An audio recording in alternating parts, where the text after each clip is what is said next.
Bonsoir Thierry Breton. Bonsoir. Vous êtes PDG d'Atos. Vous avez aussi la particularité d'avoir été, entre 2005 et 2007, l'un des rares ministres de l'économie et des finances à avoir fait baisser la dette de la France de 2,5% et même un peu plus. Ça ne s'est plus produit évidemment depuis. Elle s'est même envolée, cette dette. Et on a toujours envie de vous entendre là-dessus pour commencer. Votre effort à l'époque, c'était de la vertu, de la prescience ou une chance liée à la conjoncture de l'époque ?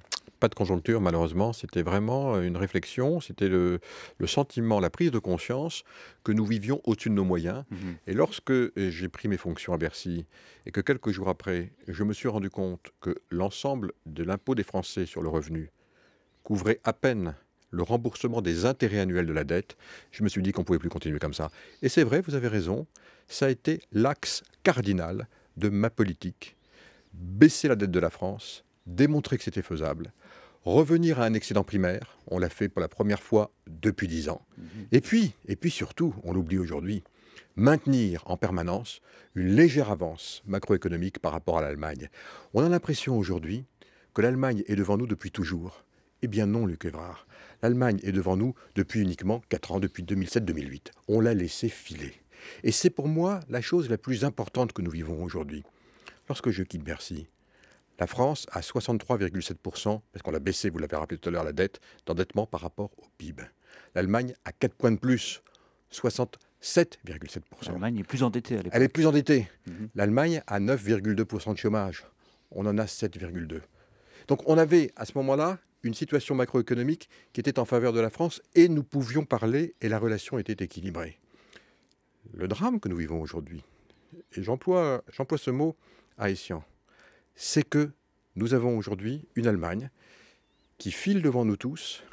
Or, n'oublions jamais que lorsque nous avons rédigé, nous les Alliés, la Constitution, la loi fondamentale allemande en 1948, les Anglais, les Américains, les Français, nous avions construit une Constitution qui faisait que l'Allemagne allait se tourner vers sa reconstruction, vers elle-même, mais n'était pas faite pour diriger l'Europe. Elle était faite au contraire pour s'y intégrer. Nous avons mis aujourd'hui une Allemagne qui est en situation de diriger l'Europe économique et à qui nous demandons du reste de le faire. Elle en est incapable. Donc il faut impérativement, Luc Évrard, retrouver cette convergence perdue depuis 4 ans. Mais alors comment on fait? Parce qu'il y a eu en 2007 la rupture, on s'est privé de beaucoup de recettes fiscales. Aujourd'hui, on en est à adapter un petit peu le budget aux objectifs qui sont les nôtres. Mais où sont les grandes réformes? Cette rupture de la convergence avec l'Allemagne, il faut la retrouver. Et donc, il n'y a pas de miracle. Ces efforts, c'est à nous à les faire. Et quand je dis ces efforts, c'est notamment des efforts pour baisser la dépense publique. En 2007, la dépense publique représente 53% du PIB en France. Aujourd'hui, elle est à 56,2%.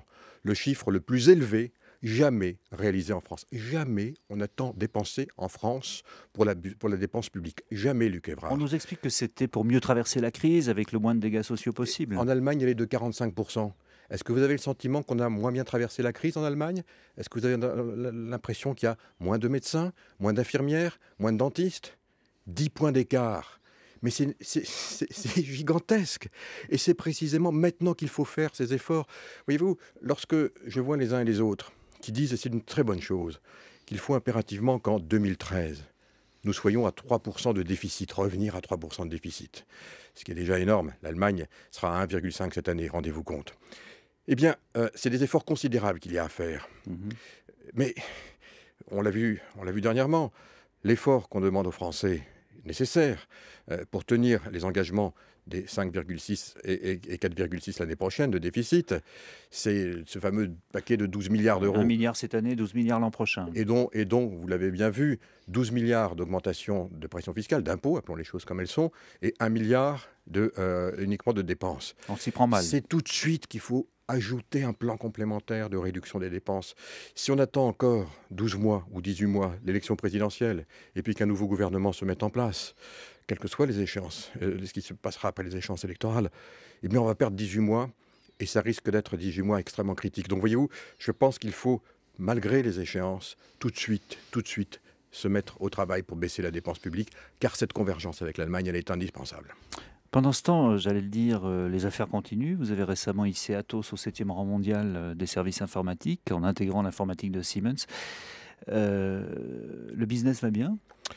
Le business est évidemment impacté par le climat qui est extrêmement tendu aujourd'hui sur les marchés financiers et donc automatiquement les acteurs économiques s'interrogent. Nous avons besoin, nous, entreprises, de stabilité pour fonctionner. Paradoxalement, oui, les entreprises vont plutôt bien. Nous allons plutôt bien. Paradoxalement, nos clients se préoccupent de continuer à maîtriser leurs coûts, à développer Tout leurs ça, c'est des produits et leurs marchés pour services. vous. Bien sûr, c'est des marchés pour nous.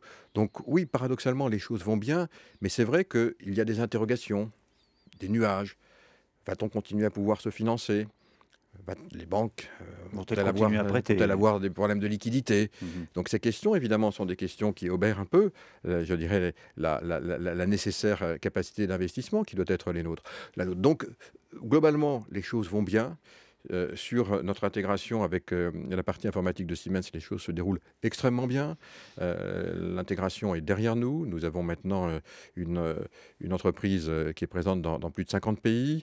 Vous le rappelez tout à l'heure, leader dans nos métiers en Europe. Mhm. C'est extrêmement important. C'est important pour la France, c'est important pour l'Europe. Et puis c'est important pour les ingénieurs. Je rappelle que nous avons chez Atos plus de 65 000 ingénieurs. C'est donc une entreprise qui embauche énormément de jeunes ingénieurs européens, pas qu'européens du reste, mais beaucoup d'Européens. Donc c'est important que nous ayons cette activité. Elle est prospère et elle est porteuse d'avenir dans la mesure où l'ensemble de nos clients ont besoin de plus en plus d'informatique pour réduire leurs coûts et conquérir de nouveaux marchés. Allez, on termine sur une note plus légère. Dans moins d'un an, ce sont les JO de Londres. Atos assure les services informatiques pour cette manifestation très importante. Vous êtes prêts? Vous serez prêts? On sera prêt. Ça fait maintenant très longtemps que nous sommes le prestataire et le fournisseur de services informatiques pour les Jeux Olympiques. Et donc, on a été prêt à Vancouver, on a été prêt à Pékin, on sera prêt à Sochi, en Russie, on sera prêt à Londres. Ce sont des équipes absolument formidables. Elles sont enthousiastes. Et c'est aussi une fierté pour notre entreprise, mais aussi pour tous les jeunes et les moins jeunes qui travaillent chez Atos, que d'être le prestataire informatique zéro défaut et prêt à leur hache pour les Jeux Olympiques. Merci Thierry Breton.